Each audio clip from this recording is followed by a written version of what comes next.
Em março de 2026, as forças da Ucrânia usaram drones interceptadores para derrubar 33 mil veículos aéreos não tripulados russos do céu.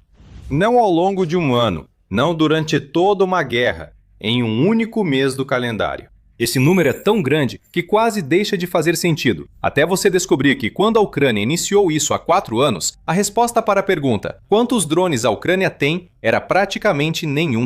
Quando a Rússia lançou sua invasão em grande escala em fevereiro de 2022, a Ucrânia tinha apenas alguns Bayraktar TB2 fabricados na Turquia, que eram drones táticos militares de nível intermediário, que haviam tido um bom desempenho na guerra de Nagorno-Karabakh em 2020 e conquistaram um público fiel nas redes sociais ucranianas. O TB2 foi rapidamente utilizado para repelir a invasão russa nos primeiros meses vitais. Analistas elogiaram as capacidades do drone, consideradas potencialmente revolucionárias. Mas os críticos rapidamente criticaram o drone por ser relativamente fácil de abater, com o registro público de dados Oryx, catalogando 26 TB2 destruídos no primeiro ano da guerra. A Ucrânia, em geral, não possuía uma indústria doméstica de drones relevante, contando com apenas cerca de uma dúzia de fabricantes cujas plataformas não eram vistas como decisivas na guerra. O drone principal, A1CM Fúria, foi desenvolvido apenas para reconhecimento, sem possibilidade de ser convertido em arma.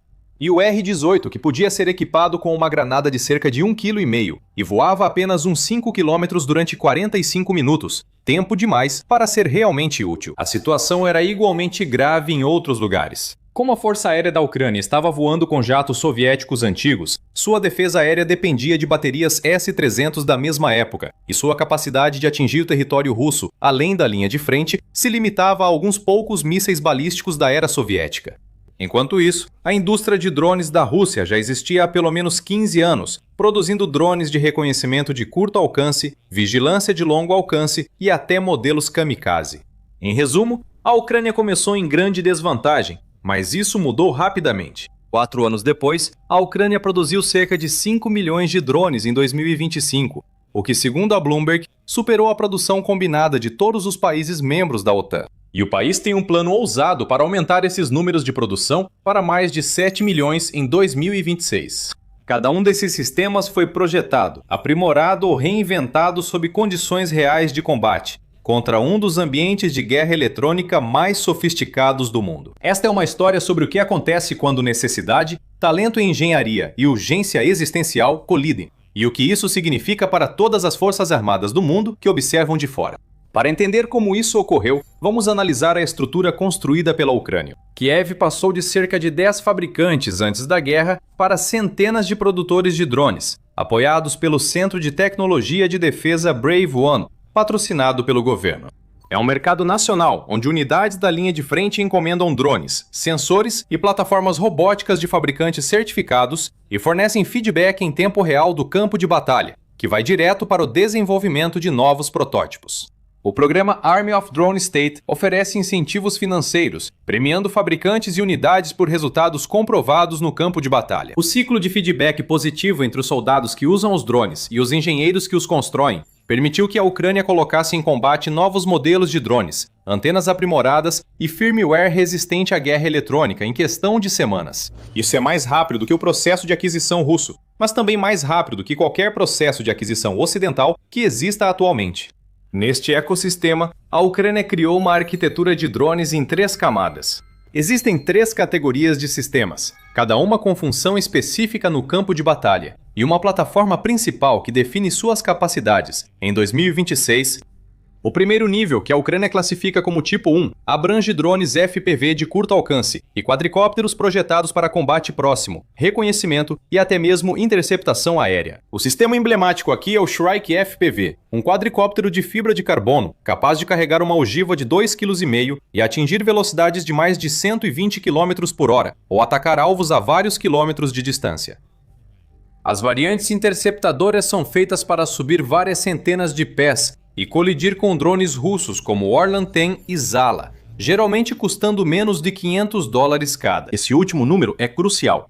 Os drones de reconhecimento Orlan 10 da Rússia custam aproximadamente $100 mil cada um. A Ucrânia está destruindo eles com quadricópteros de $500. Novos drones como o Seika Scout têm travamento autônomo de alvos permitindo perseguir o alvo designado, mesmo sob forte interferência eletrônica. Depois, isso se espalhou para outros drones, como o Shvike, base do desenvolvimento de sistemas militares comunitários da Ucrânia, onde sistemas bem-sucedidos foram amplamente usados na linha de frente e entre fabricantes. Essa capacidade surgiu da necessidade da linha de frente, pois operadores ucranianos notaram que os sistemas russos de interferência já conseguiam romper o link de controle antes do impacto. Agora, o segundo nível, tipo 2, é onde a Ucrânia preenche a lacuna entre munições FPV baratas e aeronaves militares de vigilância de grande porte. Esse segmento é liderado pelo Raybird da Skyton, um dos sistemas ucranianos mais testados em combate na guerra. Com uma envergadura de cerca de 3 metros, peso máximo de decolagem em torno de 23 kg e autonomia chegando a 28 horas, o Raybird tem um raio de missão que chega a 2.500 km, o que cobriria a maior parte da Rússia se necessário. Seu enlace de dados alcança mais de 200 km e mostrou resistência até nos ambientes de guerra eletrônica mais agressivos da Rússia. Em operações recentes, plataformas Raybird auxiliaram no direcionamento do fogo de artilharia contra pontes, linhas de suprimento e travessias de rios atrás das linhas russas. Em outros exércitos, isso exigiria uma plataforma não tripulada bem maior e muito mais cara. Skyton também fez parceria com a Prevail Partners, do Reino Unido, para formar a Skyton Prevail Solutions, com o Raybird já participando de exercícios militares britânicos e sendo considerado como um possível substituto para o drone de vigilância Watchkeeper do Reino Unido. O terceiro nível, tipo 3, é onde o programa de drones da Ucrânia deu seu salto mais dramático, avançando para sistemas estratégicos de ataque de longo alcance. O carro-chefe aqui é o FP5 Flamingo, desenvolvido pela empresa nacional Firepoint. O Flamingo é quase, mas não exatamente, um míssil de cruzeiro. Ele usa propulsor de combustível sólido no lançamento, turbofan para voo sustentado, leva ogiva de cerca de 1 tonelada e alcança alvos a 3.000 km do lançamento. Nessas distâncias, praticamente todos os pontos importantes do território russo estão ao alcance. O sistema de guiagem do Flamingo usa navegação por satélite, sistemas inerciais e acompanhamento do terreno, para evitar detecção por radar. Crucialmente, ele é produzido a uma fração do custo de sistemas ocidentais semelhantes, com a fabricação se expandindo para a Dinamarca como parte da crescente rede de produção europeia da Ucrânia. E esse drone já passou por testes ativos, com evidências de emprego bem-sucedido, havendo relatos de vários FPVs sendo lançados contra alvos militares vitais, a cerca de 1.400 quilômetros da fronteira da Ucrânia. Mas por que tudo isso importa? Bem, acontece que os drones provocaram uma série de mudanças na forma como tanto a Ucrânia quanto a Rússia conduzem a guerra. De acordo com algumas estimativas, de 70% a 80% das baixas diárias em combate em ambos os lados da guerra entre Ucrânia e Rússia agora são causadas por drones, não por artilharia, não por tanques, não por ataques aéreos, mas por drones. Com a Ucrânia alegando cerca de 1.300 baixas russas em combate por dia ao longo de 2025, isso significa que só os drones provavelmente são responsáveis por mais de 1.000 perdas de soldados russos todos os dias. Pense nesse número por um instante. São 1.000 soldados mortos ou feridos todos os dias, tudo por sistemas não tripulados, que em muitos casos custam menos do que um carro usado. Essa é a realidade da linha de frente que os sistemas tipo 1 criaram. O Shvike e seus contemporâneos tornaram o movimento aberto no campo de batalha algo catastrófico. Cada coluna de veículos, cada comboio de reabastecimento, agora opera sob constante observação aérea de quadricópteros baratos, que podem permanecer no ar por longos períodos e transmitir dados de alvejamento em tempo real. Ao detectar movimento, um drone FPV pode decolar e atingir o alvo em minutos. Isso mudou tanto o combate na linha de frente, que Ucrânia e Rússia tiveram que adaptar totalmente suas táticas. Tropas se movem à noite, veículos usam gaiolas e redes antidrones, e as missões de reabastecimento são feitas em incursões curtas entre as janelas de interferência. O drone deixou a linha de frente tão perigosa que a principal preocupação dos soldados não é mais o fogo inimigo, mas olhos inimigos sobrevoando suas cabeças. Isso deixou a infantaria tradicional um pouco mais obsoleta. No quadro estratégico, a evolução de 4 anos da Ucrânia é impressionante. No início da guerra, o país alcançava alvos a cerca de 640 quilômetros da linha de frente. Hoje, esse alcance já ultrapassa 1.600 quilômetros, e o FP5 Flamingo tem um alcance teórico de quase 3.200 quilômetros. Esse avanço é uma das melhorias mais rápidas e dramáticas em ataque de longo alcance já vistas por uma força militar na história moderna, exceto em programas nucleares.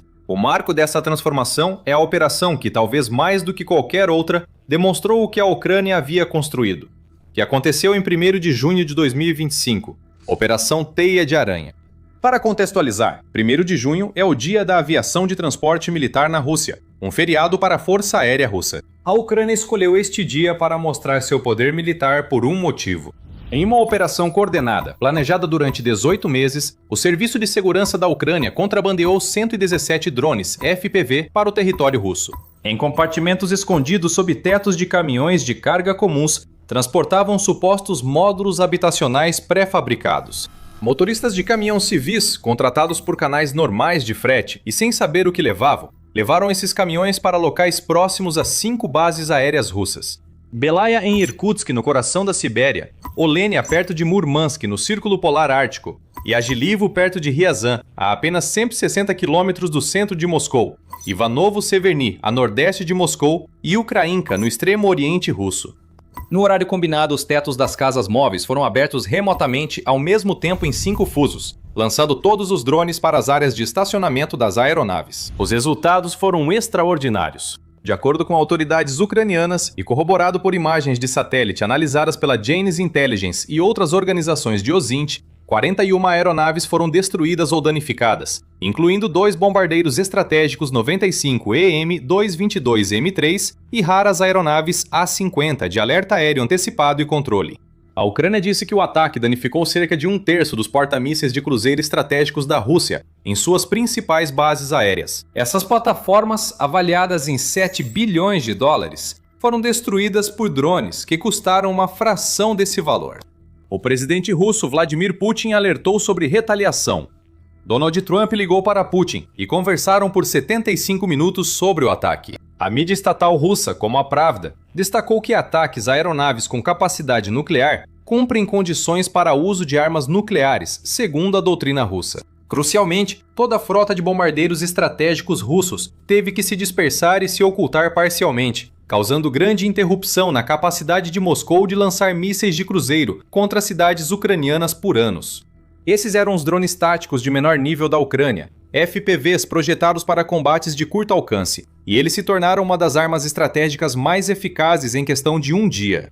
Mas Spiderweb mostrou mais do que só a capacidade de projetar poder à distância. Foi a fusão de inteligência, logística, sincronia e precisão miniaturizada que define a guerra assimétrica moderna em seu mais alto nível. A Ucrânia não precisava de bombardeiros de longo alcance para atacar a Sibéria, mas sim de engenheiros, paciência e centenas de drones que cabiam num caminhão.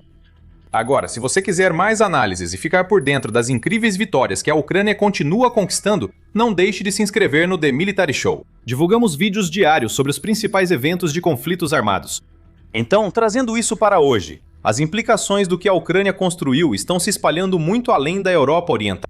Outras nações observam, o que pode causar efeitos devastadores na geopolítica global.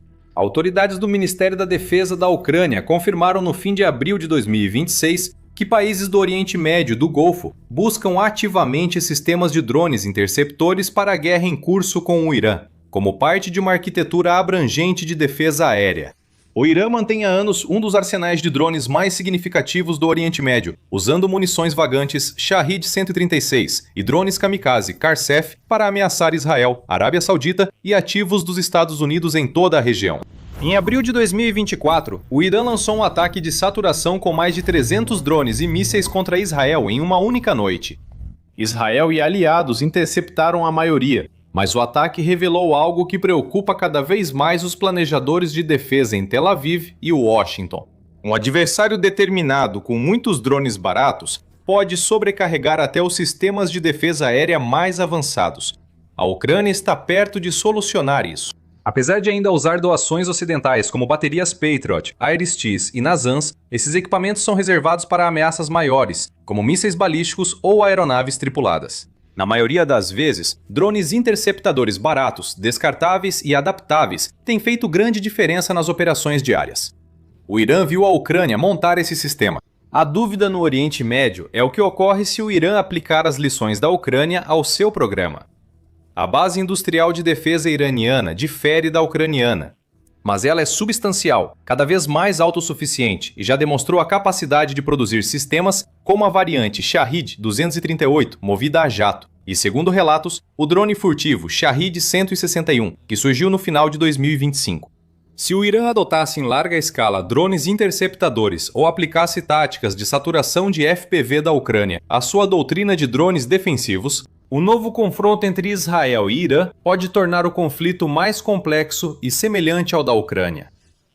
Em resumo, as defesas aéreas americanas e israelenses são caras, mas os drones FPV iranianos propostos, quando produzidos em larga escala, não seriam. Esse é o risco de proliferação que torna a tecnologia e o avanço dos drones na Ucrânia tão importantes em escala global. A tecnologia não é inerentemente classificada, e os princípios por trás de um interceptor FPV de baixo custo não são segredos de Estado. 4 anos de inovação desesperada na guerra da Ucrânia podem ser absorvidos, adaptados e replicados em uma fração desse tempo por outros atores. Os países do Oriente Médio e do Golfo que estão correndo para comprar a tecnologia de interceptores ucranianos estão fazendo isso porque entendem esse risco melhor do que a maioria. Mas há outra dimensão na história dos drones da Ucrânia que aponta para o lado oposto. A Ucrânia não só vende sua experiência, mas também a integra à indústria de defesa europeia com uma onda inédita de joint ventures e acordos de coprodução. Em dezembro de 2025, a Quantum Systems da Alemanha e a Frontline Robotics da Ucrânia formaram a Quantum Frontline Industries. Esta é a primeira joint venture de fabricação de drones germano-ucraniana, localizada perto de Munique, e tem como meta a produção de 10 mil drones Linsa por ano até o final de 2026. A iniciativa Build with Ukraine, apoiada pelo governo alemão e anunciada no mesmo mês, destinou cerca de 2 bilhões de euros para subsidiar a produção de defesa ucraniana na Alemanha ou Ucrânia. O ministro da Defesa alemão, Boris Pistorius, juntou-se ao presidente ucraniano, Volodymyr Zelensky, para a cerimônia de inauguração em fevereiro de 2026. Enquanto isso, no Reino Unido, a empresa ucraniana UkraSpec Systems estabeleceu operações de fabricação, produzindo drones de reconhecimento Shark e interceptadores Octopus. Enquanto isso, a Skyton Prevail Solutions amplia a produção do Raybird, que o exército britânico avalia como substituto direto de seu Vent. Na Dinamarca, a Firepoint está iniciando a produção de drones de longo alcance, como o míssil de cruzeiro FP-5 Flamingo. A Ucrânia firmou acordos de coprodução de drones com a Noruega e sinalizou ao governo italiano que parcerias semelhantes podem ocorrer. Em abril de 2026, a Comissão Europeia revelou os resultados do edital de propostas do Fundo Europeu de Defesa de 2025. 57 projetos colaborativos de pesquisa e desenvolvimento receberam 1 bilhão e 70 milhões de euros da União Europeia com o conhecimento de campo de batalha da Ucrânia citado como base para as prioridades do programa. Pelo menos 4 iniciativas distintas focam em munições vagantes e produção em massa de drones baratos. Pela primeira vez, entidades ucranianas estão aptas a participar de projetos do Fundo Europeu de Defesa como subcontratadas e beneficiárias terceiras. O Programa da Indústria de Defesa Europeia da União Europeia comprometeu adicionalmente 1 bilhão e 500 milhões de euros para ampliar capacidades críticas, incluindo sistemas antidrones, com 260 milhões de euros destinados especificamente à base industrial de defesa da Ucrânia, por meio de um instrumento de apoio à Ucrânia. A Ucrânia e a Romênia também estão preparando projetos conjuntos de fabricação sob o programa SAFE da União UE, no valor de 200 milhões de euros. Na prática, isso significa que a OTAN, mesmo sem a Ucrânia como membro, tem acesso direto à engenharia de drones testada em combate após 4 anos de guerra na linha de frente. O Centro Brave One da Ucrânia informou que o investimento publicamente divulgado em empresas ucranianas de tecnologia de defesa subiu de 1,1 milhão de dólares em 2023 para mais de 105 milhões de dólares em 2025. O Council on Foreign Relations descreve a base industrial de defesa da Ucrânia como tendo evoluído para um pilar da futura segurança da Europa, com seu setor de defesa inovador, especialmente em autonomia de drones, guerra eletrônica e softwares de campo de batalha. A Ucrânia está representando a vanguarda do que qualquer força militar da OTAN vai querer adquirir e replicar na próxima década. Aqui está o panorama mais amplo que tudo isso representa. Durante a maior parte do século XX, poder militar era sinônimo de massa industrial. O país que construísse mais tanques, voasse mais jatos e mantivesse as maiores taxas de disparos de artilharia, geralmente vencia. A Ucrânia demonstrou que isso não se aplica mais. Um país sem indústria de drones. Em 2022, pode, em 4 anos, desenvolver uma capacidade que mata mais soldados inimigos por dia do que qualquer outro sistema de armas no campo de batalha. E pode fazer isso a uma fração do custo, com uma fração da mão de obra e com um ciclo de desenvolvimento iterativo que supera qualquer coisa que uma empresa tradicional do setor de defesa possa igualar. O lado que dominar a guerra com drones no século XXI não terá apenas uma vantagem tática, mas uma vantagem estratégica que vai muito além do campo de batalha. Pois a supremacia dos drones também é supremacia econômica. Impor custos catastróficos ao adversário enquanto mantém baixos os próprios gastos muda o cálculo do que um Estado pode sustentar. Sua superioridade em inteligência e a observação aérea persistente em larga escala tornam qualquer concentração de tropas, ponto logístico ou posto de comando vulnerável à detecção. O Estado com supremacia industrial, capaz de fabricar milhões de sistemas de precisão descartáveis por ano, pode resistir mais do que adversários que investem em plataformas caras e insubstituíveis. E sua supremacia geopolítica, o Estado cuja tecnologia de drones se torna o padrão adotado por outros, seja por exportação, produção conjunta ou parceria técnica, vai moldar a doutrina e as dependências dos aliados por décadas. A Ucrânia chegou a essa constatação por pura necessidade desesperada, sem opção a não ser construir o que fez. O que ela construiu é real, testado em batalha e já integra a base industrial da maior aliança militar do mundo. Os 33 mil drones abatidos em março de 2026 são uma prévia de como todo conflito futuro será travado, e um alerta para qualquer força militar que ainda ache que as soluções do século XX funcionarão no século XXI. No entanto, a questão não se resume aos drones. A Ucrânia vem eliminando sistematicamente soldados russos, antes mesmo de chegarem à linha de frente. Para saber mais, confira este vídeo e não se esqueça de se inscrever no canal para ficar por dentro de todas as novidades. O vídeo foi localizado, distribuído e monetizado pela Linguana, usando dublagem por IA, que mantém a personalidade, emoção e energia dos criadores. A Linguana converte conteúdos comprovados em mais de 40 idiomas e os distribui em diversas plataformas, ampliando o alcance global e a receita dos criadores. Seu diferencial é a escala. A Linguana faz parceria com mais de 1000 criadores de destaque e distribui vídeos localizados no YouTube, Facebook, Instagram, TikTok, MSN, Spotify, Dailymotion e outros. Isso mostra que o conteúdo comprovado dos criadores alcança novos públicos e gera receita extra para criadores e plataformas. Para os criadores, a Linguana cuida de tudo do início ao fim, sem custo e sem esforço. Nada muda na forma como você cria. Você alcança e monetiza mais pessoas em diversos países, plataformas, serviços de streaming e canais fast. A Linguana adota um modelo de compartilhamento de receita, alinhando seu sucesso ao valor gerado para você. A Linguana oferece às marcas publicidade segmentada em larga escala, com inserções de anúncios dentro do vídeo com IA e inserções virtuais de produtos integradas a conteúdos multilingües, mantendo a voz do criador nas principais plataformas. A equipe global da Linguana está espalhada por Los Angeles, Nova York, Tóquio, Dublin, Amsterdã, Tel Aviv e Sófia. Se você é criador de conteúdo ou marca e quer crescer globalmente, acesse linguana.com.